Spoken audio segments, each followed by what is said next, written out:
오늘도 이렇게 주일 오후 찬양 예배에 나오신 귀한 성도님들을 예수님의 이름으로 환영하고 축복합니다. 팔복 시리즈가 벌써 오늘 7번째 시간입니다. 이제 거의 끝이 보입니다. 다음번 시간이 마지막인데요. 다음번에는 이 팔복을 우리가 쉽게 이렇게 암기할 수 있는 이 암기 기억 장치를 알려드리도록 하겠습니다. 네, 오늘은 팔복의 7번째. 제가 인터넷에 이렇게 검색해 보시면 나오는 그 스트렝스 5라고 하는 한 심리 유형 검사를 이렇게 해본 적이 있어요. MBTI와 애니어그램은 우리에게 잘 알려져 있는데 이 스트렝스 5라고 하는 것은 스트렝스가 강점이잖아요. 내가 갖고 있는 성격 기질 중에 강점을 5개를 이렇게 유형 검사를 통해서 찾아내는 거예요. 그런데 제가 이 유형 검사의 설문을 응하면서 발견한 사실이 바로 제 안에 이 화평, 즉 평화를 추구하는 성향이 매우 강하다는 것을 알게 되었습니다. 그래서 혹시 궁금하신 분, 나는 나의 성격 성향이, 또 나의 자녀의 성격 성향이, 나의 자녀의 강점은 무엇인가, 스트렝스 5 이렇게 인터넷에 쳐보시면 찾아볼 수 있습니다. 제가 선교 장학생으로 이렇게 선발되어서 뉴질랜드에 1년 동안 체류했던 적이 있었습니다. 거기서 어학연수의 시간을 보내면서 작은 이 소그룹의 그 셀장의 역할을 제가 담당을 했었는데요. 그때 이렇게 저희 구역의 이름을 뭐라고 지을까 고민하다가 제가 피스셀, 피스 무슨 뜻이죠? 바로 평화라는 뜻입니다. 그래서 각국에서 모인 이 유학생들이 우리가 함께 모여 예배하는 이 소그룹이, 이 구역이, 이 셀이 하나님의 평화가 넘치게 하여 주십시오. 그래서 제가 그 셀의 이름을 피스셀이다 이렇게 지었던 그 기억이 이 오늘의 이 팔복의 7번째 설교를 준비하면서 기억이 나게 되었던 것 같아요. 오늘 말씀의 제목은 피스메이커입니다. 무슨 뜻일까요? 바로 화평을 만들어가는 사람들이란 뜻이죠.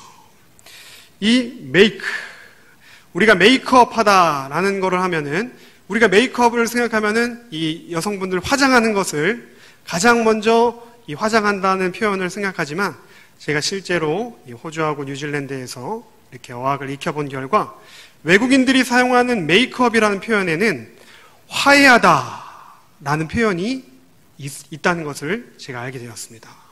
그래서 오늘 이 화해, 오늘 예수님께서 말씀하시는 진정한 화해란 어떠한 의미이고 그것이 왜 우리에게 복이 되는가, 오늘 성경에서 말씀하는 팔복의 관점에서 바라보는 진정한 평화와 화평은 무엇인지 우리가 함께 살펴보기를 원합니다.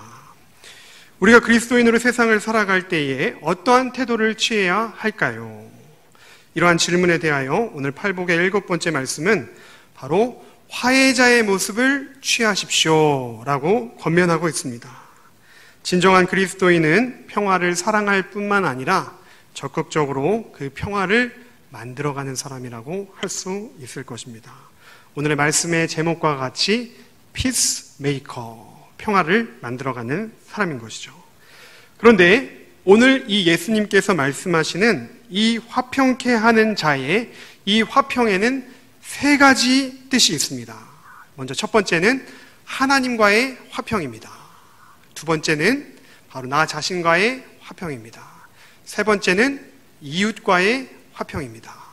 이것을 연결해 보면 어떠한 그림이 나옵니까? 십자가가 나오게 되지요.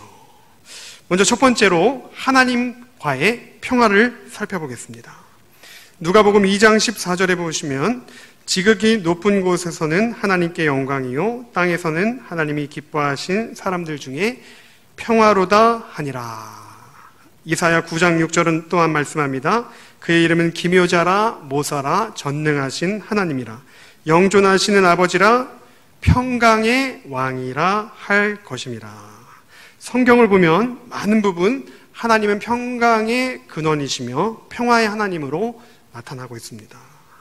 평화를 뜻할 때에 이 신약에서는 평화라는 단어를 에이레네라는 헬라어를 사용하고 있고, 구약에서 히브리어는 샬롬이라는 표현을 통하여 이 평화를 이야기하고 있는데, 이 에이레네와 샬롬의 원어적인 뜻을 살펴보면 이것은 부족함이 없는 완전한 상태, 고난과 역경이 지나간 후에 성숙함, 완전함, 이것을 이루고 있음을 알 수 있습니다.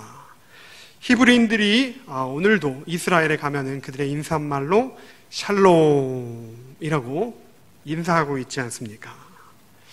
그것은 당신을 향한 하나님의 최고의 평강이 있기를 바랍니다 라는 뜻이라고 합니다. 예수님께서도 부활하신 후에 여인들에게 찾아가서 평안하뇨 라고 물어보셨죠. 오늘 팔복의 말씀 중 첫 번째 포인트는 바로 하나님과 사람 사이의 이 평안입니다. 이 평화입니다. 하나님과 사람 사이의 화해가 무엇인지 아는 사람은 복이 된다는 것입니다. 하나님과 화해가 이루어지기 이전에는 인간에게 있어서 근본적인 화해란 존재하지 않았습니다. 근본적인 화해가 없다면 언젠간 우리에게는 불화가 찾아온다는 뜻이죠. 그러므로 인생의 근원적인 문제는 언제나 하나님께만 돌아가야지, 하나님 아버지 품에 안겨야지 해결이 있음을 알 수 있습니다. 이렇게 우리가 첫 번째로 이 평화, 먼저는 하나님과의 평화가 있다는 것을 우리가 인지하는 것이 중요합니다. 두 번째는 바로 나 자신과의 평화입니다. 첫 번째 단계, 하나님과의 관계를 하게 되고 하나님으로부터 구원을 받아 우리가 누리게 될 때 우리가 정말 평화의 복을 받아들이죠. 할렐루야, 나 구원받았어. 천국을 떠다니는 것 같은 기쁨이 우리에게 샘솟곤 합니다. 나 구원받았어. 이제 하나님의 자녀야. 이제 다른 건 다 필요 없어. 난 이제 오직 주님만 바라볼 거야. 그러나 그것으로 끝! 이것이 아니라 바로 시작인 것입니다. 성화의 단계를 구원으로 끝난 것이 아니라 구원으로부터 시작되어 성화의 단계를 거쳐서 예수님께까지로 자라나가는 것이 우리의 목표이기 때문입니다. 그런데요, 많은 사람들이 나 자신과의 평화를 이루는 것은 별로 중요하지 않고 하나님과의 평화만을 중요하다고 생각하시는 분들이 의외로 기독교인들 중에도 많이 있는 것 같습니다. 그런데 이러한 유형의 크리스천들이 사실은 가장 위험하기도 합니다. 한번 성경 인물 중에 우리가 베드로를 생각해 보았으면 좋겠습니다. 베드로, 내 생각과 다르다고 한다면 그것이 주님 말씀이라 할지라도 주님, 제가 절대로 제가 죽을지언정 그것은 아닙니다. 이렇게 말하고 있지 않습니까? 나 자신과 화해를 이루지 못하고 있기 때문에 여전히 혈기가 살아있는 베드로의 모습을 볼 수 있습니다. 그런 베드로의 모습을 향하여 예수님은 사탄아 물러가라, 하나님과의 평화를 깨트리게 되는 그러한 베드로의 연약함을 꾸짖으십니다. 내가 생각하는 정의를 위해서는 어떠한 걸림돌이 있다면 그것도 내가 거침없이 해결하리라. 베드로, 그는 열심당원 출신이었습니다. 그런데 예수님을 붙잡아 가려고 하는 그 대제사장의 종 말고의 귀를 그만 칼을 휘둘러 버려가지고 내가 생각하고 내가 옳다고 생각하는 정의를 향하여 칼을 휘둘러 버려서 그 제사장의 종 말고의 귀를 베어버리지 않았습니까? 나 자신과 깊은 화해를 경험하지 못한 사람은 이웃과의 평화 또한 누릴 수가 없다는 것을 우리가 생각해 볼 수가 있습니다. 많은 사람들이 생각하기를 누구보다도 내 자신은 내가 잘 안다, 이렇게 생각합니다. 그런데요, 나도 내 자신을 스스로 모르는 때가 우리가 존재하지 않습니까? 그런 나를 잘 모르는 순간이 있지 않습니까? 때로는 남이 나를 바라보는 나의 모습이 더 정확한 순간도 있습니다. 부모님이라고 해서 자녀를 너무나도 다 알고 잘 아는 것 같지만 자녀와 오랜 세월을 함께 하시면서 자녀의 몰랐던 부분을 알게 되었을 때 적잖이 당혹스러우셨던 경험이 있지 않으셨습니까? 우리는 나 자신을 제대로 바라보아야 한다는 것입니다. 나 자신과 진정한 화해를 통한 복을 받아 누리기를 우리 주님은 원하고 계신다는 것입니다. 누구나 인생을 살며 아픔과 상처가 있습니다. 그 아픔과 상처가 세월 속에 봉합된 듯 보이지만 사실은 제대로 봉합되지 않고 유사한 사건들 속에서 트라우마로 남아 있습니다. 당장 내가 죽게 생겼는데 무슨 이웃과의 평화입니까? 남의 지적과 시선을 견디지를 못해 합니다. 여러분 한번 생각해 보십시오. 나의 이 팔에 멍이 들었습니다. 그런데 누군가가 나의 팔을 붙잡으려고 한다고 하면 여기 내가 내 팔을 붙잡기도 전에 비명이 터져나오곤 합니다. 나의 팔에 지금 환부라고 생각을 해보십시오. 누군가 나의 환부에 손을 가져다 대려면 어떻게 합니까? 무의식적으로 팔을 뒤로 이렇게 빼고는 합니다. 우리가 병원을 가서 주사를 맞으려고 하는데 우리가 주사바늘이 아직 이 팔뚝을 관통하지도 않았는데도 우리가 이렇게 소리를 지르면 간호사가 이야기합니다. 환자분 아직 주사 바늘 들어가지도 않았어요. 이렇게 긴장을 하시면 주사 바늘이 경직돼서 들어갈 수가 없습니다. 치료를 할 수가 없습니다. 이렇게 이야기를 합니다. 과도한 방어 기제가 발동하면 우리는 치료를 받을 수가 없습니다. 화평의 두 번째 포인트인 바로 나의 상처와 대면하는 시간이, 바로 나의 상처를 안아주는 시간이 필요하다는 것입니다. 나의 화해치 못한 자아가 그릇된 결정을 하게 만드는 쓴 뿌리로 작용한다는 것을 알아야 합니다. 나 자신과 진정한 화해를 이루지 못하면 복은커녕 화로 작용한다는 것을 볼 수 있습니다. 또다시 예전의 잘못된 결정을 반복합니다. 넘어지고 나서야 자신의 한계에 절망하고 자신의 연약함을 한탄하고 눈물 짓고 한숨 지으며 주님께 이렇게 말씀합니다. 주님, 왜 저를 다시 이 지점으로 돌아오게 하신 것입니까? 그러나 주님께서 내가 미워서 나를 이 지점으로 복구시키신 것이 아니라 바로 나 자신과 진정한 화해가 없었기 때문입니다. 나와의 진정한 화해가 일어나게 되면 남들이 우리 가정을 향하여, 나 자신을 향하여 뭐라고 이야기하든지 개의치 않습니다. 도리어 그 사람을 포용할 수 있습니다. 우리가 잘 아는 말씀 고린도후서 5장 17절입니다. 그런즉 누구든지 그리스도 안에 있으면 새로운 피조물이라. 이전 것은 지나갔으니 보라 새 것이 되었도다. 새로운 피조물이라는 것입니다. 거기는 더 이상 나의 상처가 아니라는 것입니다. 제가 참 좋아하는 말씀 요한복음 4장에 나오는 수가성 여인의 이야기입니다. 세상은 저 여인을 향하여 이혼한 여자다, 실패자다 손가락질합니다. 그 사람들의 손가락질과 그 사람들의 비판으로 인하여 이 여인은 한낮 뜨거운 정오에만 이 우물물을 기르러 다니는 여자였습니다. 그러나 영원히 목마르지 않는 주님을 만나니 되돌이표되는 죄의 고리를 끊어내버리고 더 나아가 나 자신과의 화해로 연결되며 깊은 상처가 치유되었습니다.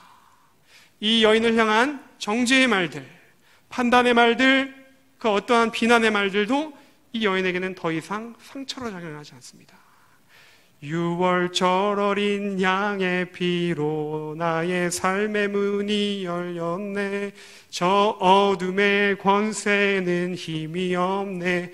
주 보혈의 능력으로 원수가 날 정죄할 때에도 난 의롭게 설 수 있네. 난 더 이상 정죄함 없네. 난 주 보혈 아래 있네. 이 여인의 고백이 마치 이 찬양의 고백과 같지 않았을까? 저는 그런 생각을 해봤습니다. 이 여인의 상처가 치유되고 하나님과 화해하고 나 자신과 화해하게 되자 이 여인은 더 나아가 이웃과의 화해를 이루는 단계까지 영적인 성장이 일어나게 됩니다. 동네 사람들아, 나와보십시오. 여기에 선지자 예수님이 오셨습니다. 이분은 영생하는 샘물을 우리에게 주시는 분이십니다. 모두 다 나와서 이분을 만나보십시오. 여러분, 이 여인이 어떤 여인이었습니까? 사람들의 이목을 피해 한낮 정오에 다니는 여인이었는데 그 여인의 상처가 치유되고 자신과의 화해가 이루어지자 이웃과의 화해가 이루어지는 놀라운 사건을 경험하게 되는 것이죠. 나의 깊은 무의식 속에 감추어진 어린 자, 또 울고 있는 그 자신과 마주할 때에 그 안에서 주님의 평강으로 나의 그 자아를 치료하고 나서야만이 비로소 다음 단계로 넘어갈 수 있습니다. 과거의 기억, 아픔, 상흔, 그것은 여전히 내 안에 남아있지만 예전으로는 결코 돌아가지 않는 상처 입은 치유자, 그 상처 입은 치유자가 되었기 때문인 것입니다. 오늘 말씀의 마지막 세 번째입니다. 이제 하나님과의 평화를 이루고 나 자신과의 평화를 이루고 이제는 마지막 이웃과의 평화에 대하여 살펴보기를 원합니다. 에베소서 2장 14절 16절은 이렇게 말씀합니다. 그는 우리의 화평이신지라 둘로 하나를 만드사 원수된 것 곧 중간에 막힌 담을 자기 육체로 하시고 세 사람을 지어 화평케 하시고 또 십자가로 이 둘을 한 몸으로 하나님과 화목하게 하려 하심이라. 그렇습니다. 예수 그리스도 그분께서 이 땅에 오신 그 목적, 바로 우리 인간을 하나님과 화해시키시기 위해 오셨습니다. 십자가를 통하여 하나로 만들고 화해시켜 주신 분, 그분이 바로 우리 예수님이시죠. 예수님의 최고의 그 사명이 화평의 역할이셨으므로 그리스도인의 최고의 사명 또한 화평케 하는 역할이어야 하는 것입니다. 새로운 피조물이라는 고린도전서 5장 17절 바로 다음 말씀인 5장 18절에는 이렇게 기록되어 있습니다. 그리스도로 말미암아 우리를 자기와 화목케 하시고 또 우리에게 화목케 하시는 직분을 주셨으니. 이 말씀은 예수님이 우리의 화목제물이 친히 되어주셨으니 우리 또한 세상에 나아가서 화목케 하는 직분을 담당하라. 피스메이커의 직분을 담당하라. 바로 주님께서 우리에게 주신 귀한 직분이요, 사명이요, 사역인 것입니다. 그러나 문제는 이러한 주님의 명령과 반대로 오늘날 우리가 살아가고 있는 현실은 평화가 점점 확장되기보다는 사실은 전쟁에 가까운 상황들이 더 많이 확산되고 있으며 화해가 아닌 분열이 가득한 것처럼 보입니다. 사랑이 아닌 미움이, 용서가 아닌 분노로 이 세상이 가득 차 있는 것처럼 보입니다. 우리가 어떻게 하면 이 세상 가운데에 피스메이커로 하나님의 평화를 이 땅 가운데 전파할 수 있을까요? 하나님의 그 평화, 하나님과의 평화, 나 자신과의 평화는 어떻게든 내가 도달한다고 하지만 그러나 쉽게 찾아오지 않는 평화의 영역이 바로 이 세 번째 이웃과의 평화인 것 같습니다. 왜냐하면 이 이웃과의 평화는 나 혼자만의 노력으로는 이루어질 수 없는 영역이기 때문입니다. 운동선수가 혼자서 열심히 운동을 준비하면 그만큼 성과가 가시적으로 나타납니다. 피아니스트가, 프로그래머가 그만큼 열심히 자신의 분야에서 준비를 하면 그만큼 바로 가시적인 성과가 쑥쑥 나타납니다. 그러나 이 이웃과의 화평의 관계는 내가 죽어라고 열심히 노력해도 조그마한 표시 하나 나지 않을 때가 있음은 물론이고 도리어 역효과가 나거나 의도치 않은 상황이 발생할 때가 있음을 우리는 종종 보곤 합니다.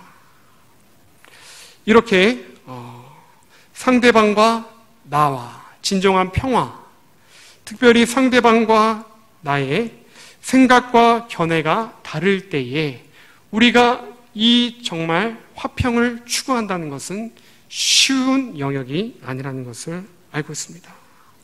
세상 사람들은 평화를 찾기 위하여 어떻게 노력하고 있습니까? 우리가 한번 합의점을 도출해보자. 우리가 한번 밤새도록 토론을 해보자. 우리가 한번 어떠한 말이 더 타당한지 시비를 가려보자. 올바른 논리로 내가 타인을 설득하고 이성으로 또 논리로 이렇게 접근을 하려고 합니다. 그렇게 표면적으로는 합의점을 찾은 것 같지만 겉으로는 설득된 것 같고 평화를 찾은 것 같지만 그러나 논리의 싸움에서, 이성적 싸움에서 패하는 상대방은 마음이 상해 있습니다. 이성적이고 논리적인 방법만으로는 진정한 화평에 이를 수가 없습니다. 그렇다면 이웃과의 진정한 평화를 이루기 위해 우리에게 필요한 것은 바로 무엇일까요? 바로 오늘 팔복 가운데 있는 예수님의 마음이라고 생각합니다. 예수님의 마음, 바로 그것은 진정성이었습니다. 진심으로 상대방의 대화에, 진심으로 상대방의 말에 귀를 기울여주는 것. 경청, 배려, 존중, 이것들은 세상에서 널리 통용되는 말이지만 저는 이러한 말들의 그 어원이 다 성경으로부터 왔다고 생각합니다. 우리가 흔히 가정에서 자녀와 대화를 할 때, 자녀가 무엇을 물어볼 때, 야, 지금 아빠가 바쁘니까 다음에 이야기하자. 예, 너는 그것도 모르니? 지난번에도 묻더니 또 물어보니? 우리가 이렇게 자녀와 대화를 하고 있지는 않은지요. 그러나 우리가 가정에서부터 우리가 먼저 이 화평을, 이웃과의 화평을 연습해보면 어떨까 싶습니다. 엄마가 지금 이러이러한 일로 바쁜데 조금 있다가 우리가 그 대화를 해보면 어떨까? 우리가 진정성을 담아 그 아이에게 이야기를 하면 그 아이도 그 엄마의 또는 아빠의 그 말에 반응하게 되어 있습니다. 피스메이커가 되기 위해서는 나를 내려놓고 다른 이를 품을 수 있는 환대가 있어야 합니다. 다른 이를 위해 내 마음에 한 자리를 내어놓을 수 있는 그러한 따뜻한 환대가 바로 이웃과의 화평을 이루는 초석이라고 생각되어집니다. 이제 우리는 상처 입은 치유자가 아니라 치유하는 사역자로 일어나야 할 것입니다. 우리의 마음 깊은 곳에 따뜻한 환대로 다른 이를 초대해야 할 것입니다. 오늘 팔복의 7번째 진정한 평화를 이루기 위해서는 때로는 우리가 대중으로부터 지탄을 받을 수도 있습니다. 인기가 하락하거나 때로는 의도치 않은 오해를 사거나 손해를 얻거나 고통을 당하거나 심지어는 나의 많은 부분을 포기하고 희생해야 할지도 모릅니다. 그렇지만 예수님을 생각해 보십시오. 예수님은 우리 인간을 하나님과 화해시키시기 위해 수많은 비난과 오해와 핍박을 받으셨을 뿐만 아니라 그 자신의 생명까지도 우리를 위하여 아낌없이 내어주셨습니다. 그 자신의 생명까지 내어주신 예수님께서 오늘 우리에게 말씀하고 계십니다. 화평케 하는 자는 복이 있도다. 하나님은 평화를 만드는 사람은 하나님의 아들이라 일컬음을 받을 것이라고 오늘 말씀에 분명히 축복하시며 기록해 놓았습니다. 하나님의 아들이 될 자격을 우리에게 주시고 하나님이 아들이 받을 능력을 우리에게 친히 허락하시겠다는 것입니다. 아들은 아버지를 닮습니다. 그렇죠? 하나님의 아들이라면 하나님을 닮아야 합니다. 하나님 아버지, 우리 모두에게서 화해자의 모습, 화해자의 온유, 화해자의 겸손의 마음을 허락하여 주시옵소서. 우리가 세상에 나아가 적극적으로 세상 사람들을 화해시키고 그들을 하나님과 화해시킬 수 있는 전도자의 역할 또한 감당케 하여 주시옵소서. 이제 이 말씀을 정리하며 들은 말씀 가운데 우리는 결단을 하기를 원합니다. 우리의 마음의 한 자리를 비워두기를 원합니다. 그리고 따뜻한 환대로 다른 이의 상처를 안아주기를 원합니다. 이것이 바로 예수님께서 오늘 팔복의 7번째 계명을 통하여 우리에게 원하시는 하나님의 음성이라고 생각합니다. 기도와 묵상으로 다른 이를 섬기고 진정으로 이 시대를 향해 울 수 있고 상처들로 외로움들로 소외된 이웃들을 품을 수 있는 사역자로 우리가 서기를 주님께서는 원하신다는 것입니다. 하나님과의 화해, 나 자신과의 화해, 그리고 더 나아가 이웃과의 화해로까지 지경을 넓혀가시는 우리가 될 때에 우리가 가는 곳마다, 우리가 밟는 곳마다, 우리가 숨쉬는 순간마다, 우리가 거쳐가는 공간마다 화해를 이루고 회복되어지고 주께 돌아오는 놀라운 역사가 있으시기를 간절히 축원합니다. 제가 2017년도에 교육부 담당으로 있을 때에 자녀 축복 기도문이라는 이러한 기도문을 만들었던 것이 제가 생각이 났습니다. 한동안 우리 교회에서도 이 기도문을 가지고 자녀들을 위해 기도하였던 적이 있었는데요. 오늘 설교를 마무리하며 이 자녀 축복 기도문에 한 요일 가운데 기록해 놓았던 이 기도문으로 이 기도문의 내용으로 기도를 하였으면 좋겠습니다.